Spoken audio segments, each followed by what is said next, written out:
Yazidi refugee commemorates 3 years since ISIS launched genocide in SinjarReuters. The remains of more than 340 Yazidi Kurds, likely the victims of ISIS terrorists, have been unearthed in a mass grave outside Mosul, according to the International Business Times. Iraqi soldiers made the discovery outside of the northern city of Mosul, in the ancient city of Nineveh.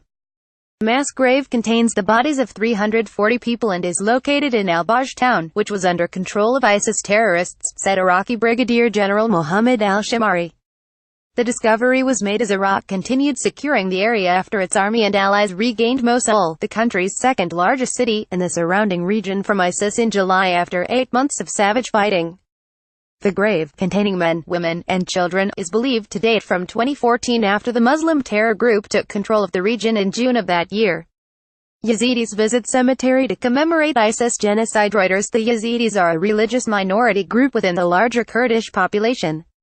ISIS considers Yazidis to be devil worshippers, persecuting and killing many adherents during the almost 2-year period the terror organization occupied the region.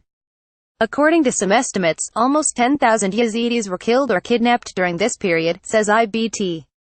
A number of mass graves containing Yazidi remains were unearthed in recent months. The Kurdistan Regional Government in northern Iraq stated that during this purge almost 360,000 Yazidis fled their homes, while another 90,000 left Iraq altogether and took refuge in other countries. A UN committee of investigation announced that massacres by ISIS against the Yazidi minority were still taking place in Syria, despite a Syrian commitment to deal with the issue.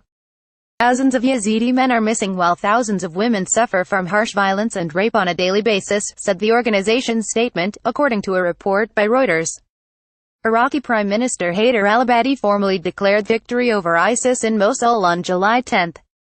ISIS faced thousands of Iraqi soldiers, Kurdish fighters, Sunni Arab tribesmen, and Shia militiamen, who were backed by US-led coalition warplanes and military advisors who took part in the offensive which began in October 2016.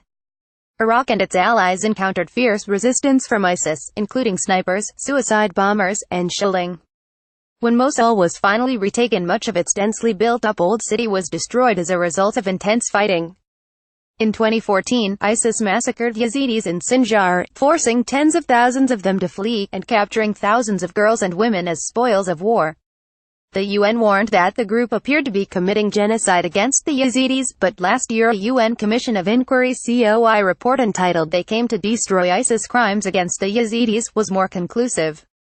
Based partly on interviews with survivors, the report found that ISIS sought to erase the Yazidis through killings, slavery, enslavement, torture and inhuman and degrading treatment. The group was holding Yazidis in conditions that bring about a slow death, and was transferring Yazidi children from their families to live with ISIS fighters, cutting them off from beliefs and practices of their own religious community, the report said. Yazidi man stands in front of destroyed houses in Sinjar. Reuters. Yazidis, Sinjar.